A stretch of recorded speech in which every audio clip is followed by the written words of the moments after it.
and happy Saturday, and welcome to the deal. I'm your host, Ed Clark. It is Saturday, December 23rd, 2023. Val Atkinson, the year is over. We have sped through, this is the fourth season of the deal, and it's done. This is the last episode for the year. We've been away for a few weeks because we wanted to give you guys a break, but we always do a wrap up show. And as always, Val Atkinson is here. Hey, Val. Hello, Ed. Well, first, let's clear something up. Uh, you have on I thought you said ugly sweater day, but you wore a Duke sweatshirt instead. Did you make a mistake? Because I wore my nice shirt day. So if you're catching this on the video edition of the podcast, Val has on a Duke sweatshirt, and I have on a UNC Chapel Hill T-shirt. So that's I always have to razz Val about his unfortunate support for Duke, but that's okay. Uh, as you know, folks, if you've been around for the 4 years that we've been on, we do a wrap up show at the end of the year. Sometimes we do a top 10 or whatever. But Val and I were talking. We were like, "Hey, wait a minute. Let's pick three big stories and see where we go." We're going to do one international, one national, and since we live in North Carolina, what's a big North Carolina story that has an impact on the rest of the nation? And there you go. So let's not waste any more time, Val. Let's start at the top with Israel. On October 7th, there was an incursion into Israel from Gaza, and about 1,000 Israelis were killed, give or take. As of the other day, when I was looking, the last number I saw was something north of 20,000 Gazans dead. So, Val, let's start there. There's a disproportionality to the response by the Israelis to me. I believe everybody's entitled to live safely in their homes, whatever, blah, blah. Let's just say that straight up.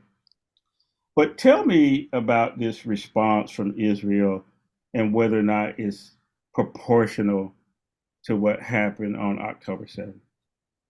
It is definitely not proportional by any means, by any stretch. One of the things that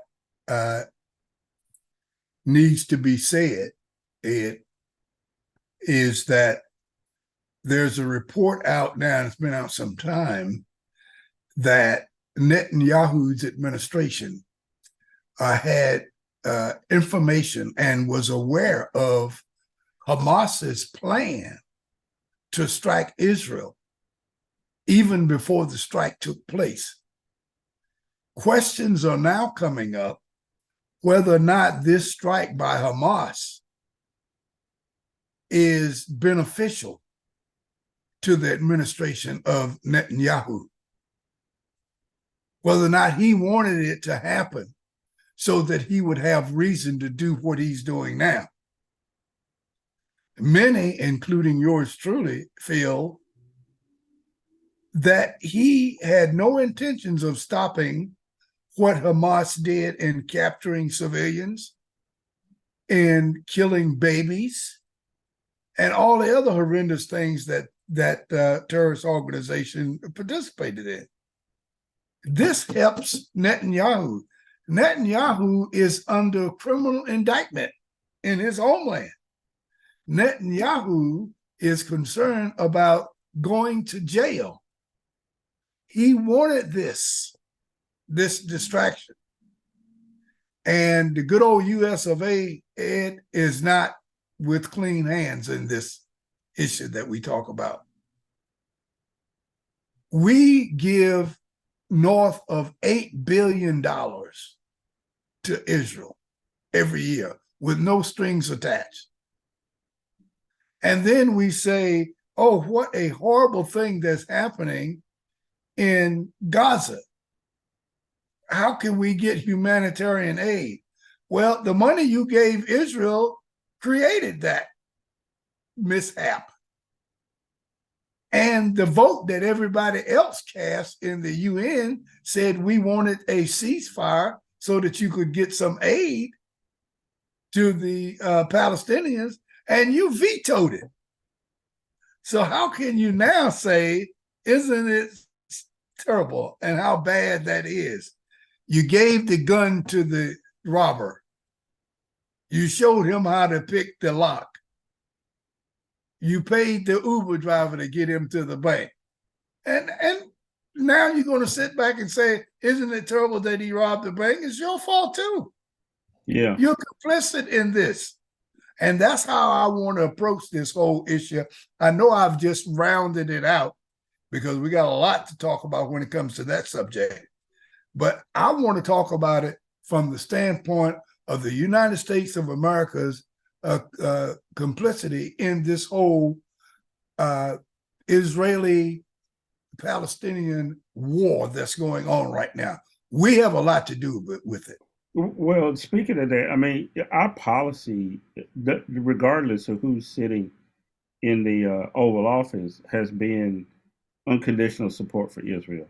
Now, I know there's been a couple of times, Jimmy Carter for one, where he brought, people to Camp David and worked out a deal. Bill Clinton worked out some semblance of a deal.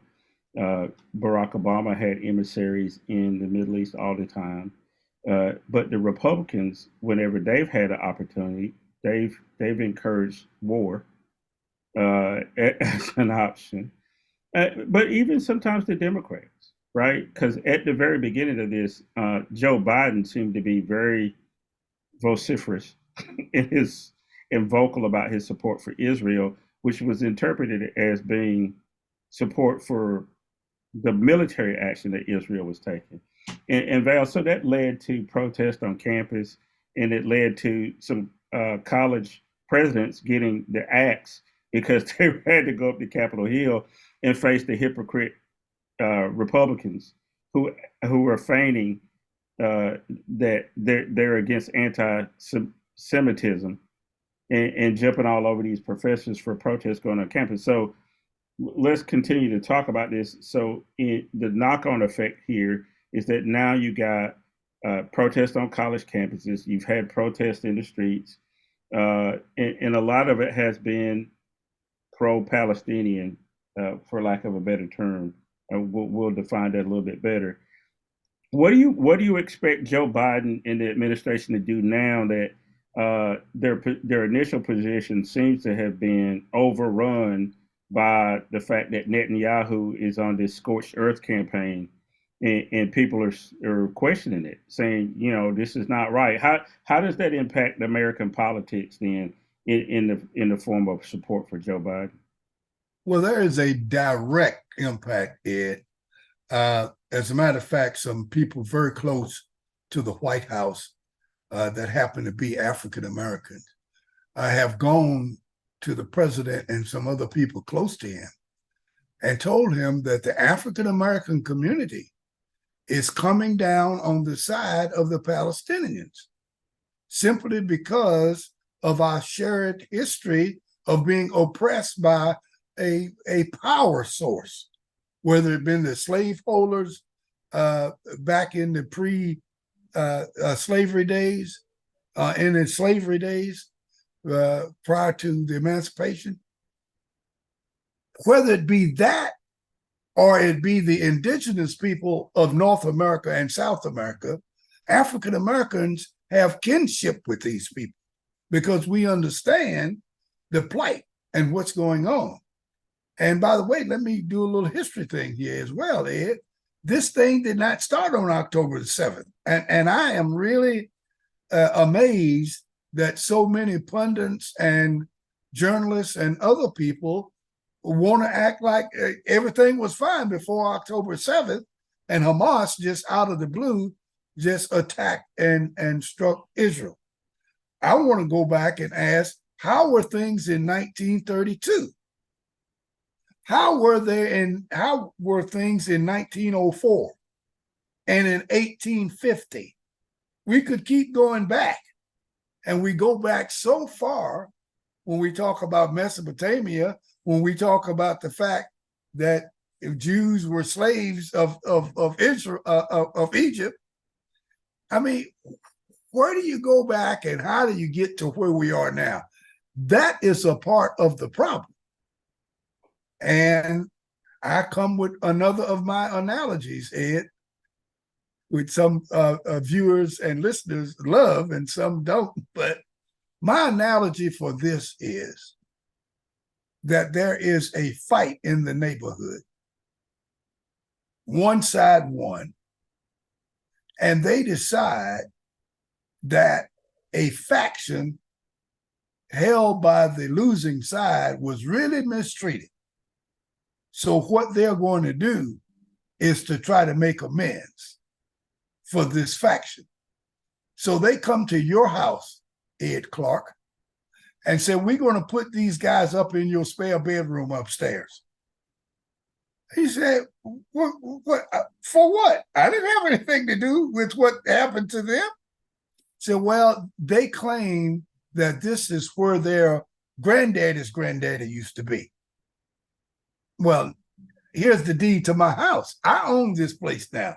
Well, we're going to put them here. We're going to try to work this thing out with you, okay? And they put them there, and then you get mad because now they want to have rights to your kitchen and your living room and all of those kinds of things. And after a while, a fight breaks out. And this guy that they put in your spare bedroom, they're feeding him all of these shotguns and AK-47s and that kind of thing, and you got a slingshot. That's all you got. So when the fight breaks out, he wins and he beats you. And now he wants you to adhere to his call and cry. He wants to call the shots. And he calls you a terrorist. You become the terrorist, Ed, because you're trying to take your spare bedroom back.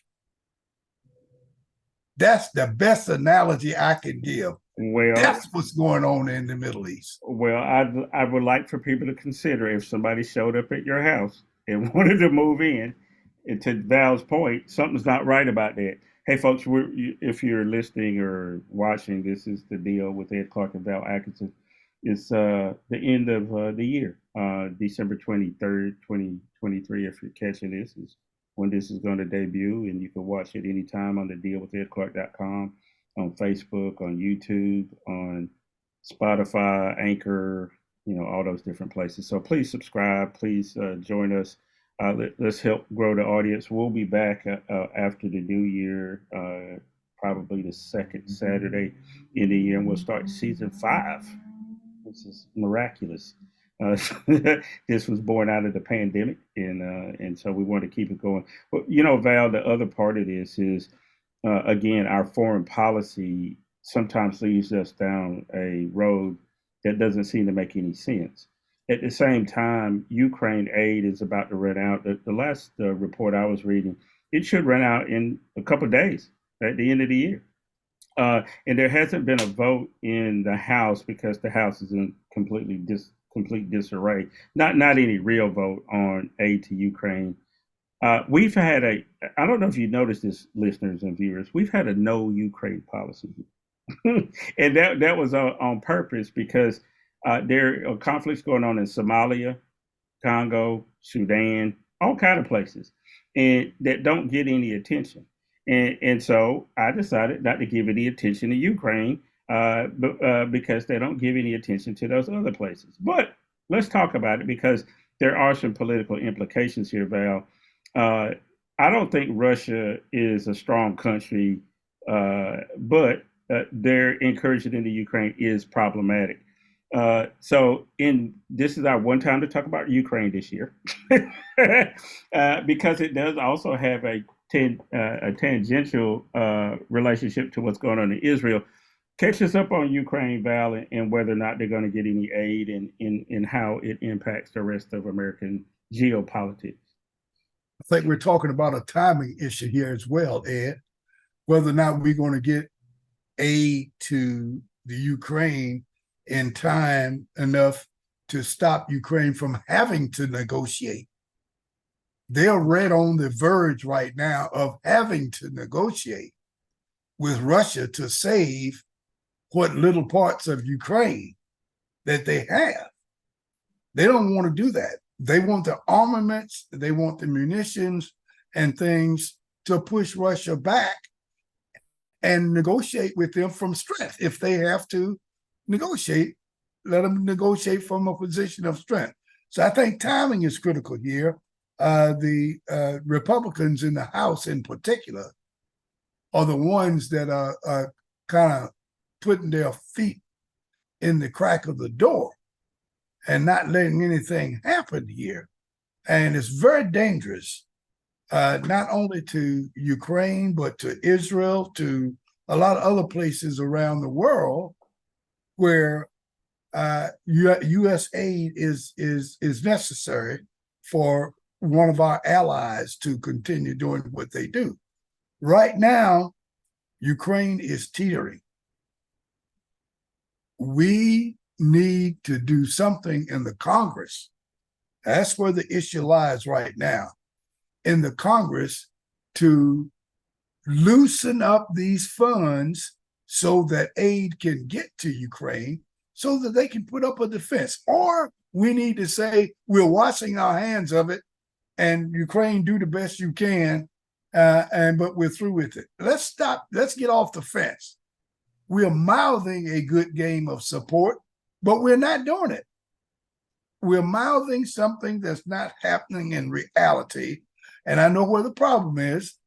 The problem is with the GOP that don't want to do anything injurious or harmful to Putin because of Putin's relationship with Donald Trump. And we're going to talk about that later. But we as a nation, the Biden administration in particular, needs to do all it can to make some things happen. I don't know if Biden is doing all he can right now about Ukraine. They may have to go to some extraordinary measures, pull out some back pocket things that aren't normally done, but something has to happen, or Ukraine might as well go ahead and surrender and say, hoist up the white flag. Yeah, or get to the table, like you said, as soon as possible, start negotiating Right. something, and try to get at both sides, try to get out with some semblance of keeping their countries intact. Look, Val, here's the other thing, and we talk about it.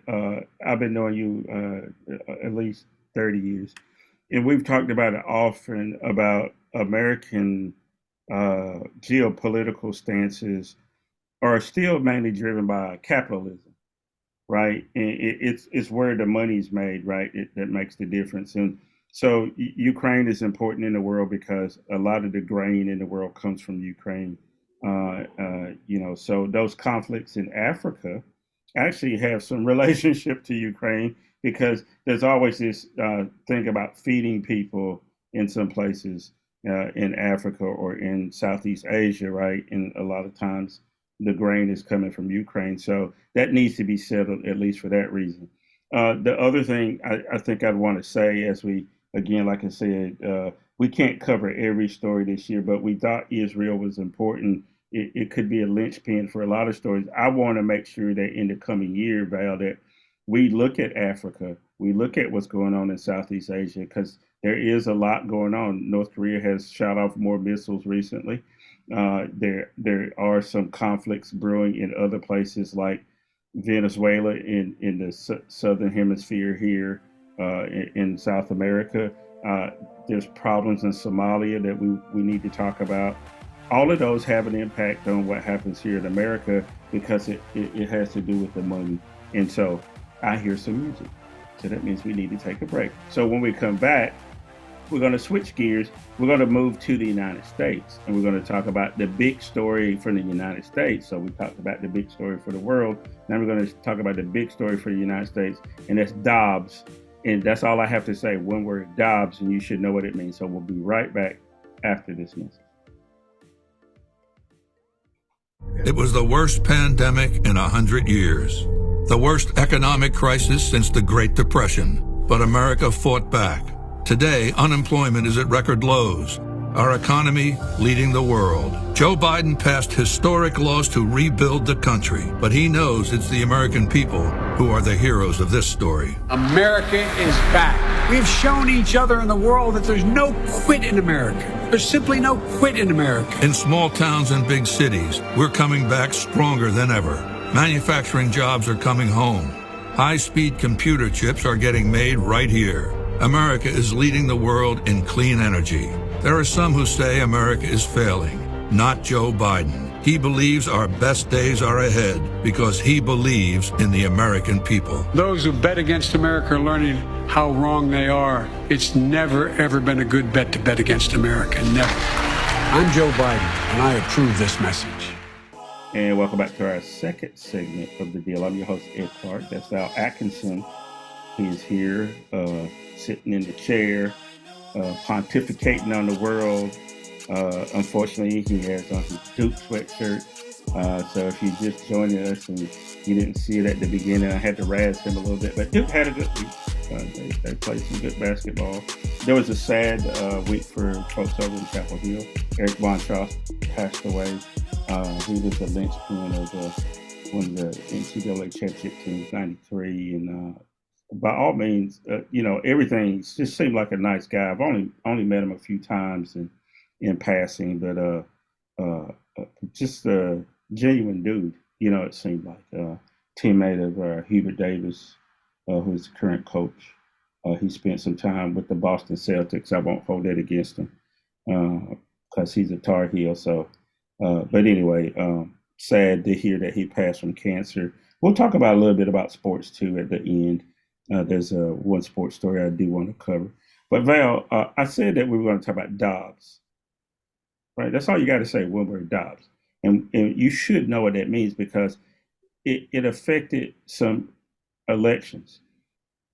The state of Kentucky has a Democratic governor, but they also have Rand Paul and your buddy, Mr. McConnell, the leader of the Republicans in the Senate. And they had a candidate for governor named Cameron, a colored fella, who the Republicans thought was going to be able to unseat Brashear, but did not. And part of the reason he did not is Mr. Cameron was very vociferous about his support for a abortion ban outright. He didn't even care for 6 weeks, whatever. And I think he stuck his foot in it. And then, of course, he had the double whammy of having the support of Donald Trump. The other place where it played into and had some impact was Ohio. Ohio actually had a ballot measure on there that says, hey, can we codify something to support women's health rights? It won in Ohio. Kansas had a special election, and Dobbs played a role in that because people said, hey, wait a minute. Yeah, And then, of course, there were some other races, Val, that were impacted by Dobbs.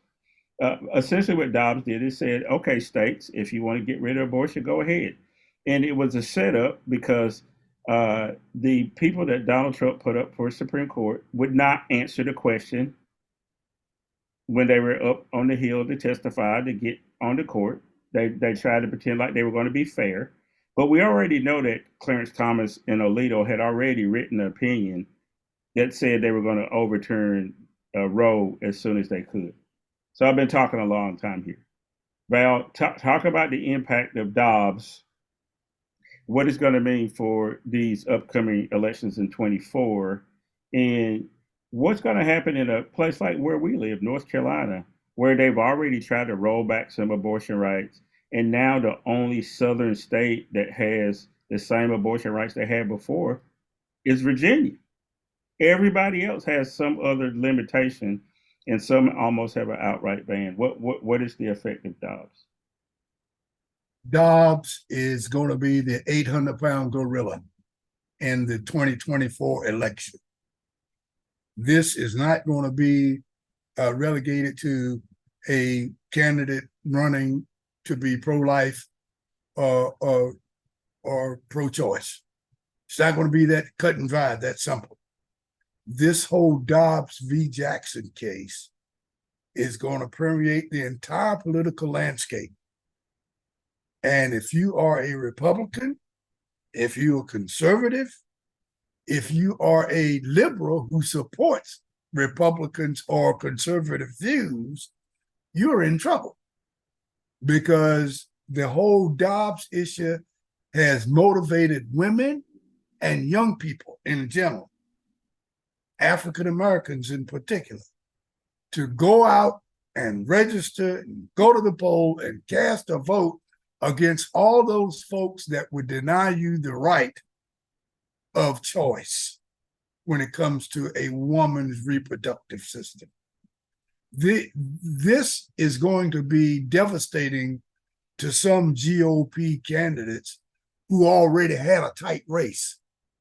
If they were already teetering on losing or winning, they didn't know. Dobbs could be the answer. It could be very difficult, especially when you're talking about suburban women, African American women, almost 100%. You can't get 100%, but unbelievable numbers are saying that they are pro-choice, and they will vote for candidates who are pro-choice. But more importantly, they will always, this is where this near 100% comes from, they almost always will vote against the candidate who is against being pro-choice. Yeah. That is devastating news to the GOP and Republicans. Yeah. They did this in the beginning, Ed, to satisfy the evangelical portion of the GOP support base. This is what they've wanted for years. This is what the GOP has promised them for years for their contributions and for their votes that they are engendering by convincing their congregations to go to the poll and vote for the conservative candidate. This is payback for them. So they got the case of Dobbs v. Jackson. They ruled on it the way they wanted to rule on it. They did not expect the reaction that they got from the American people. Yeah. Well, they thought it would almost go unnoticed. Well, here's the problem for the Republicans. Because a lot of shit they say is based on just shit they say, and they don't think about the impact of it. And the impact is in Texas, one woman who needed or decided she wanted to have an abortion. She has a problematic pregnancy. They told her child would not survive, and she may not survive, and she probably would likely not be able to have children if she carries this baby to term.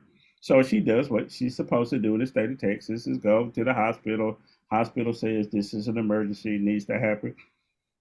And the state of Texas goes to the Texas Supreme Court to block her from having an abortion. The governor of Texas and the lieutenant governor of Texas get on TV and say, we're going to do everything we can to keep this woman from having an abortion, when everybody says in the medical side that her life is at risk, and certainly this baby will not survive outside of the womb.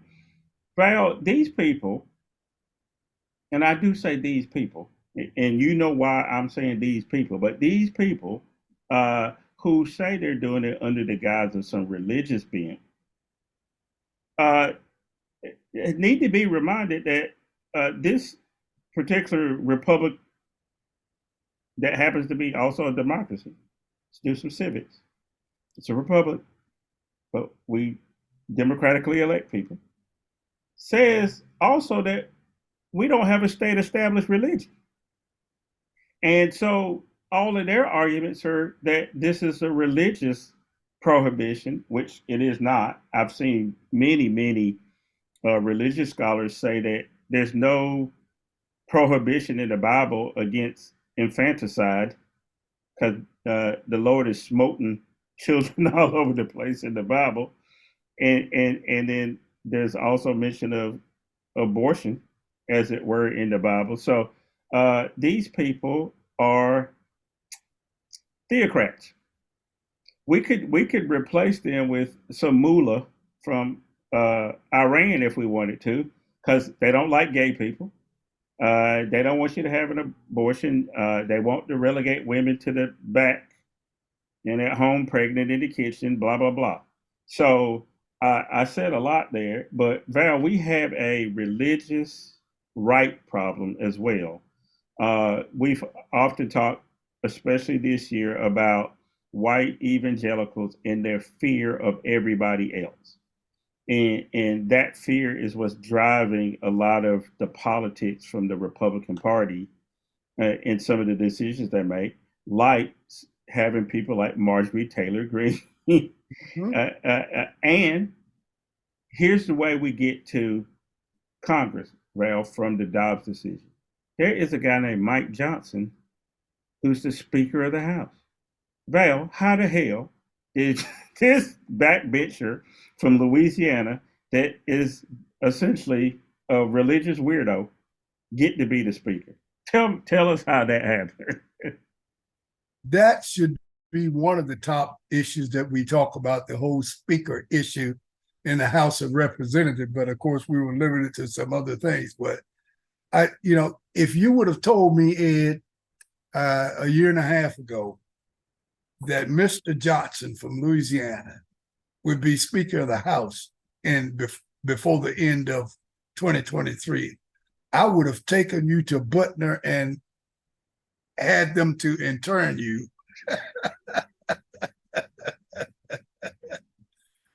But it is almost unbelievable that he became Speaker of the House of Representatives. But that goes to show you how dysfunctional the entire Republican Party happened to have been. They got rid of Mr. McCarthy because he had to sign some stupid stuff that got him to 118 or 218, whatever the number is. And that meant that 5 people said, hey, anybody can ask for him to step down or ask him to be replaced. It is so tenuous right now, politics in America, Ed, that anything, and when I say anything, I mean anything, could happen. We are right on the edge of uncertainty. Yeah. Well, hell, if Mike Johnson, like you said, if somebody told me 12 months ago that we'd be talking about Speaker Johnson, yeah, I would have asked you to take me to Butner and commit me, because it makes no sense at all. Now, the thing about Mr. Johnson that's also disturbing to me, and we've talked about it on this show, is his pledge of accountability with his son not to watch porn. He took his daughter to a commitment ceremony a few years back where she committed not to have premarital sex. He has been involved in some court cases in Louisiana because he's also a lawyer to limit the rights of people not to be able to have same-sex marriages or relationships, for that matter, period. He said at some point in his career, he said he believed that you could fire somebody if they were gay if you wanted to. He doesn't see anything wrong with that. So Mr. Johnson has a lot of problems, but it's indicative of the larger problem of the Republican Party, right? We have both surmised that the Republican Party as we know it will not exist especially after these elections start, which gives me an opening real quick before we run out of time in this segment, is the state of Colorado decided that Donald Trump could not be on the primary ballot. There are other states that have contemplated that because there is something in a little thing called the 14th Amendment, I think is, a little section 3. There's a clause in there about people who commit insurrection against the country can't hold office. Val, I know I've read some stuff from some pundits says, hey, Democrats probably don't want to overplay their hand on this. But when do you play your hand, period? It's not playing your hand. The guy's a criminal. He committed insurrection against the country. He should be disqualified. I know it's not going to happen on a large scale across the country. he's going to have to go through these primaries, the ones he can get in, and he still probably will have the most votes unless something happens. Okay, so here's prediction time, Val. One, Mm-hmm. will Donald Trump be off any other ballots? Prediction number I want from you. Two, will he be convicted in any of the four possible trials with the 91 indictments that he's facing? And three, will there be some other nominee other than Donald Trump by the time all this is over? So, first, is he going to be off any other ballots? I don't believe so. As a matter of fact, Ed, my prediction is that in a 5-4 decision from the Supreme Court, they will go against Colorado. That's my prediction. So that'll stop that whole thing right there in its track. They don't know how close they're getting to giving immunity to the president of the United States, although they said nobody's above the law. Mm-hmm. If they keep going in this fashion, the president will be above the law after a while. Right. So they have to be very careful about going down this path. You're going to make him a dictator by law if we're not careful doing that. So your second question, conviction, had to do with conviction in the 91.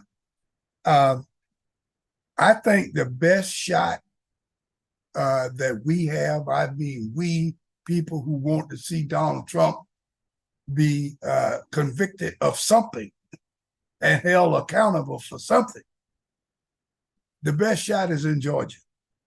I think the federal cases, I think there's a lot of wiggle room, and he's already kind of shown his hand.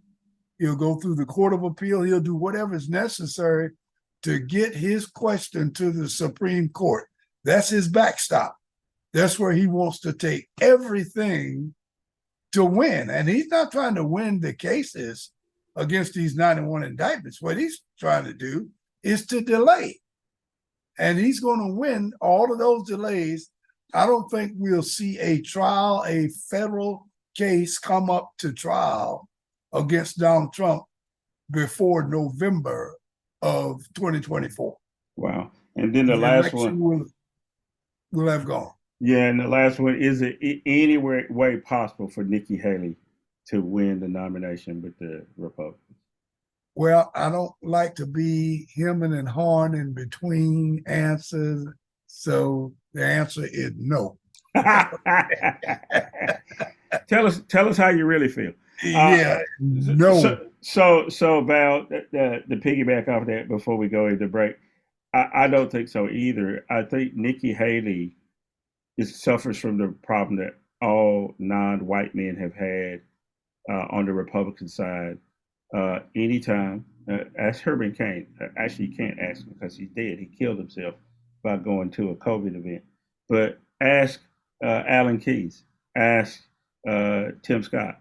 Ask Bobby Jindal, who's another Indian American, how they get treated when it comes time to actually vote for you at the national level. Nikki Haley may be going up in the numbers now, but she still doesn't have as good a numbers as DeSantis, who is maybe the worst candidate ever, and then Ramaswamy.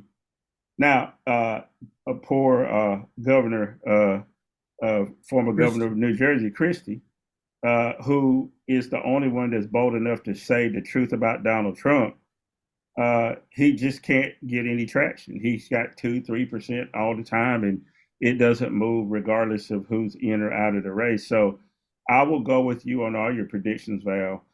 The one that's most disturbing to me is number 2 about the convictions and whether or not those federal cases go forward. Once these things reach the Supreme Court, they may not say that he has immunity. They're going to come up with something else because they know clearly the Constitution does not give Donald Trump immunity. They're going to come up with something else because they have a 6-3. I think the only person on that court that's reasonable from the right is Roberts, and he's not all the time, but he's going to be reasonable on this. And they still gives them 5-4. And it'll be 5-4. There you go. There you go. I hear some music, Val. So let's take a break, and when we come back, we're going to wrap this up. Now we're going to talk about something that's near, I won't say dear, something that's impacting us here in North Carolina that the rest of our audience around the United States and around the world need to know about because it also impacts the rest of the United States and the rest of the world. So stay right there. We'll be right back after this message.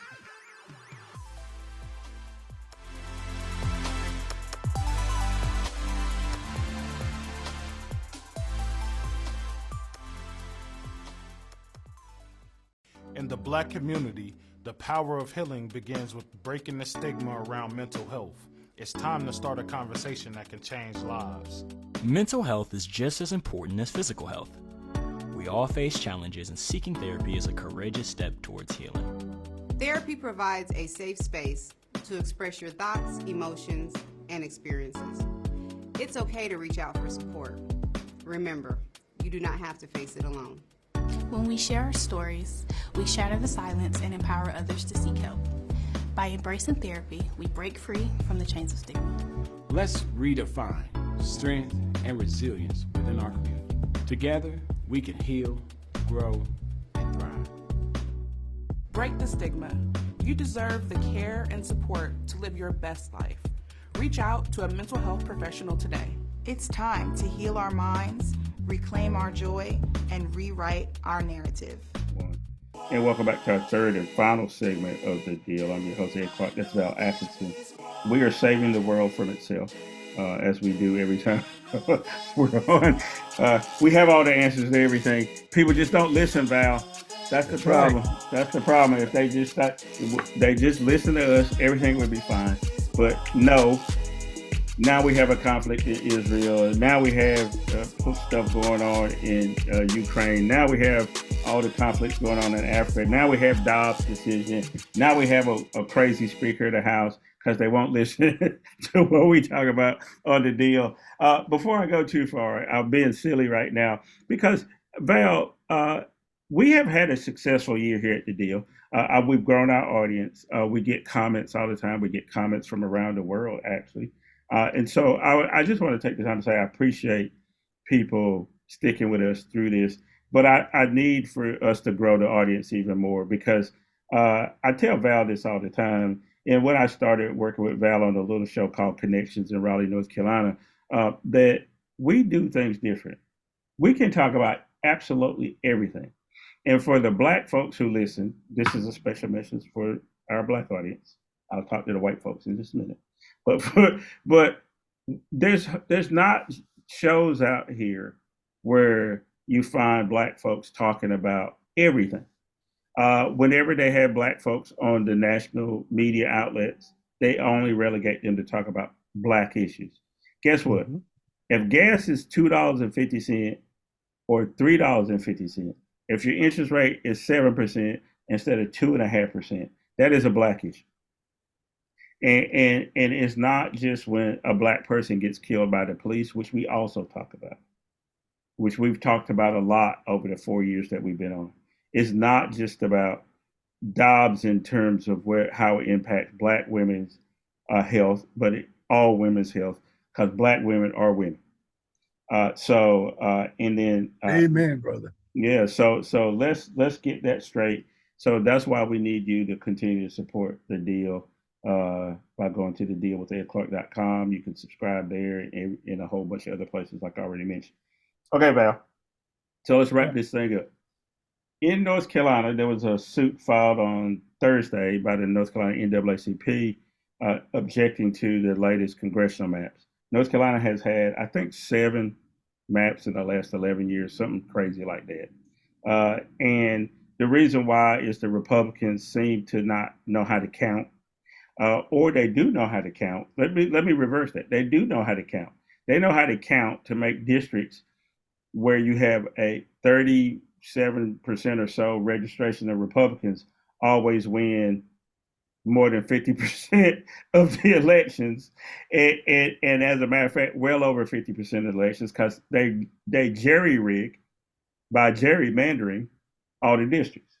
So, Val, tell us where we are on gerrymandering in North Carolina and why it matters to the rest of the country.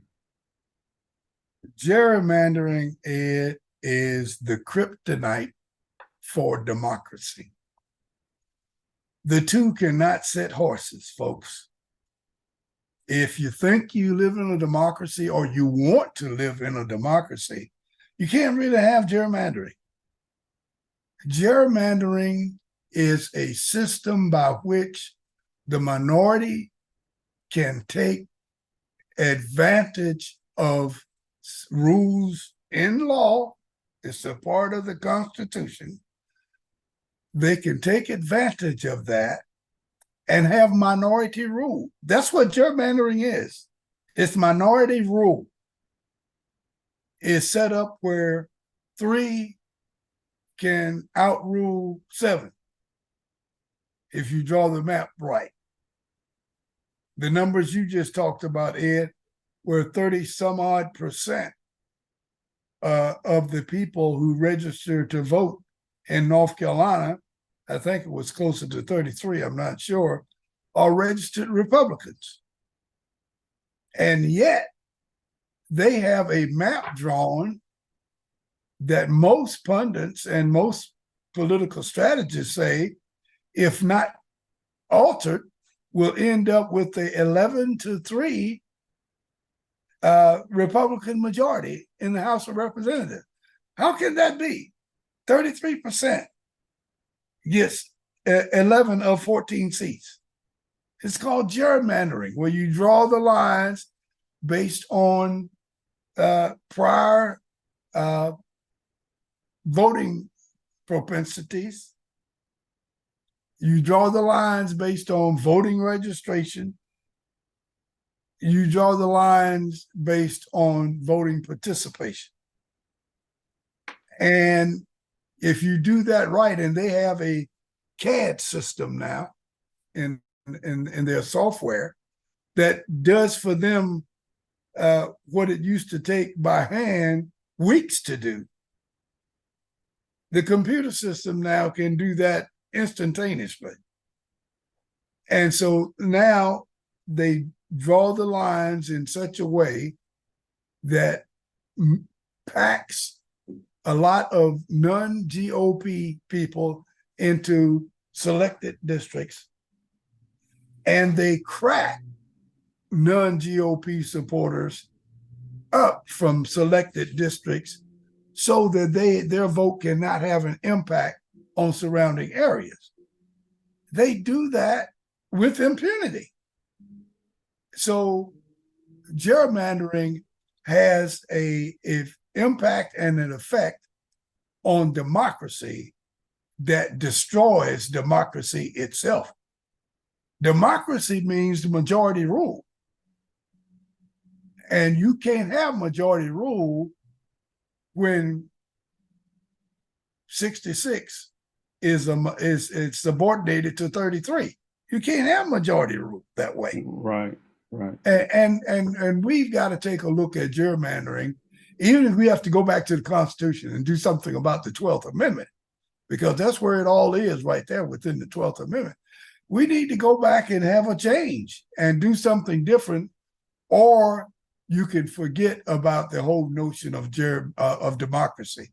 You can't have democracy and extreme gerrymandering at the same time. They cannot sit horses. Yeah, well, you know what, Val? The Republicans only concerned about one amendment. That's the Second Amendment. All the rest of them don't mean anything to them. And I'm not trying to be funny either. I mean, that's the way they carry themselves and comport themselves. Because if I said anything at all about the 12th Amendment, the 14th Amendment, any amendment other than the second, they don't have time.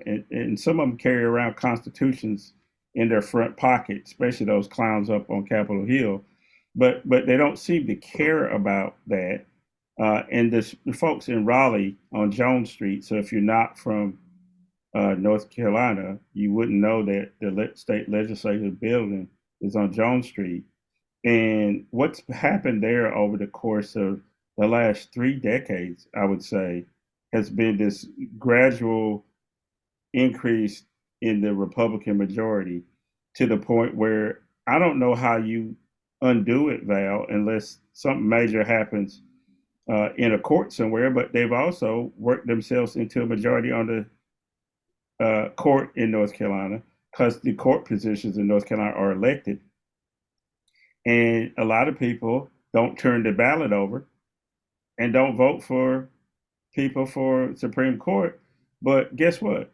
The Republicans have coached their cadre of people to always look for those kind of races and support people. And now you have a very limited representation on the courts in North Carolina. So I don't know how you undo all of this, Val. The only way it's going to be undone, Ed, is that the people themselves are going to have a change of heart, because you can gerrymander all you want. Those people that you think have a propensity to vote Democratic or to vote Republican, they have to go down to the poll and actually do so. If they change their mind and says, hey, I know why you got me in this district with people who register the same way I do, but I don't have anything other than that in common with them.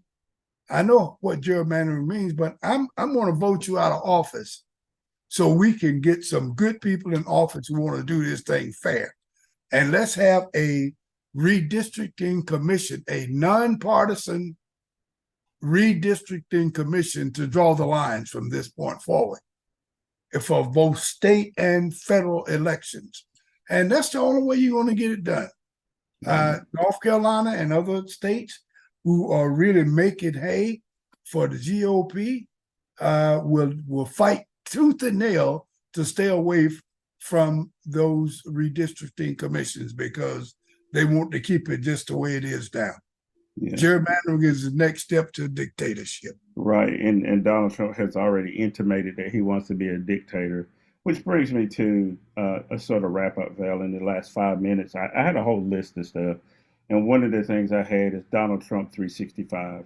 And what I meant by that is that, hell, he's on TV more than anybody else, not for his legal travails, which he caused himself. And every time I turn on the TV, Val, there's some new revelation about some conversation he had. And the latest one this week was that he had called to Michigan and tried to force people who had already certified the election to change their vote when they went to certify the election. We know he was doing dirty, underhanded stuff.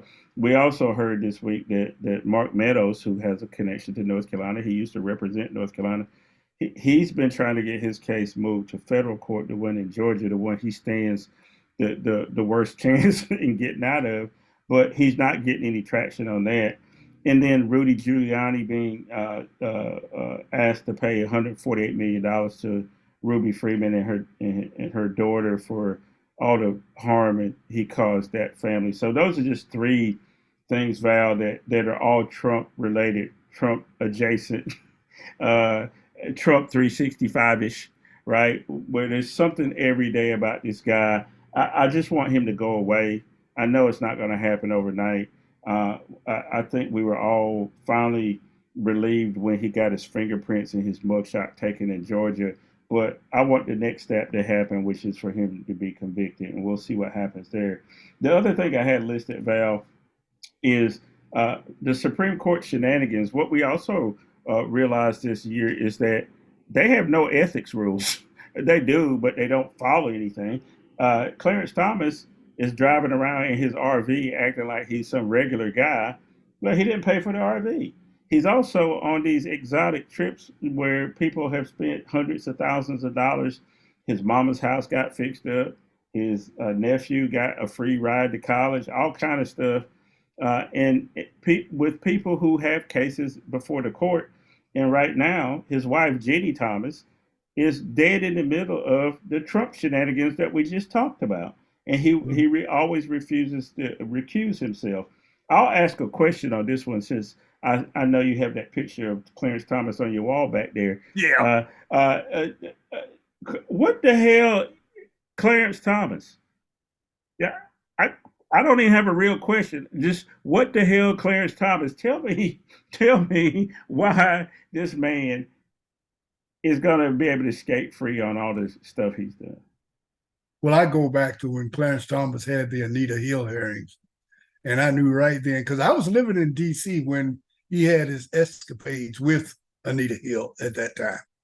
And I knew the culture and what was going on. I believe every word Anita Hill had to say about Clarence Thomas at that particular time. So I think it goes all the way back to that. Clarence Thomas jumped in the short line because he saw few black folks over there in the Republican line, and some people helped him out.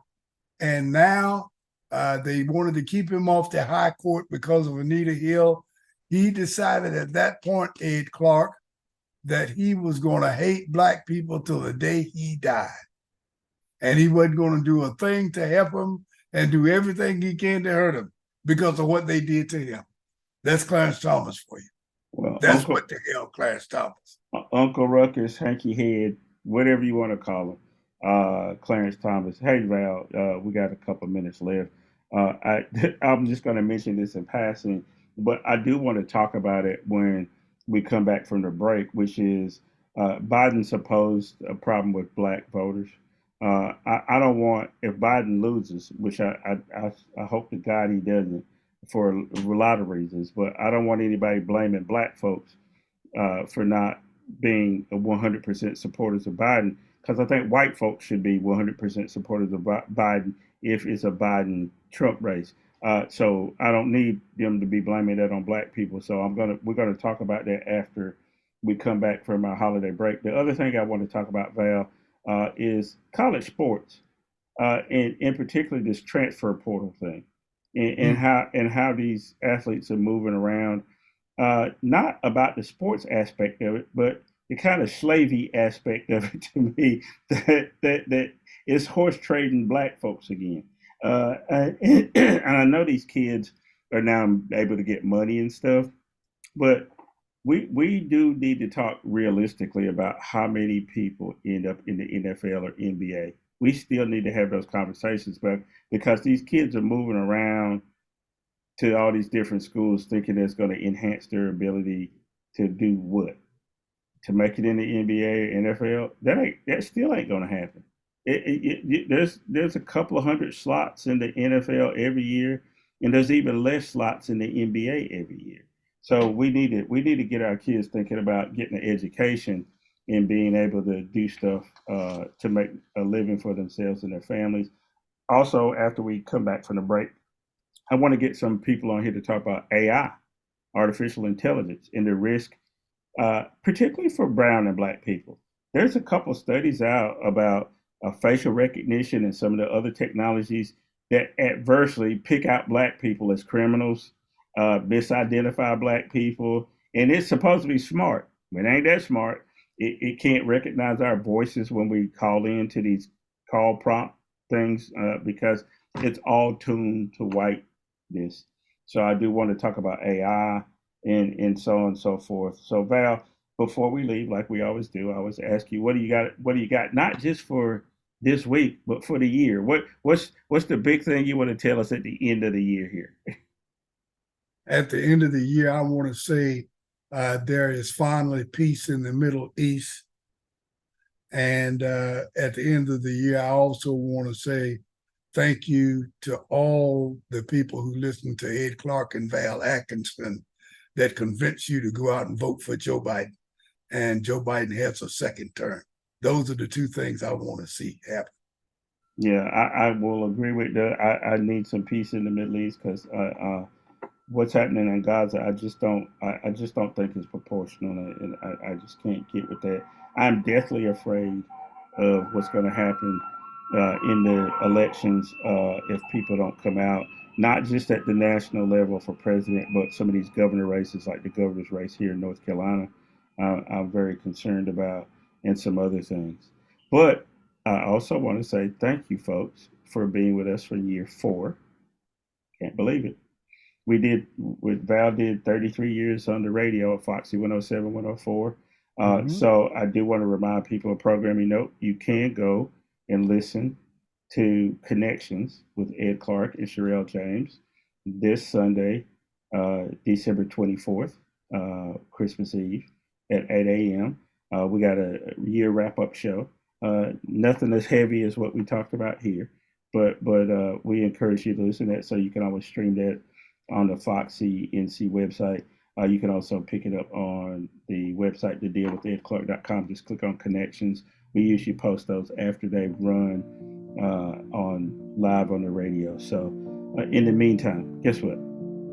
Go out and do something good for somebody today. That's all we ever ask you to do. In addition to that, Merry Christmas, Happy Kwanzaa, Happy Hanukkah, Happy New Year, and whatever else you celebrate or don't celebrate, go out and make it a good rest of the year, and we'll see you next year. In the meantime.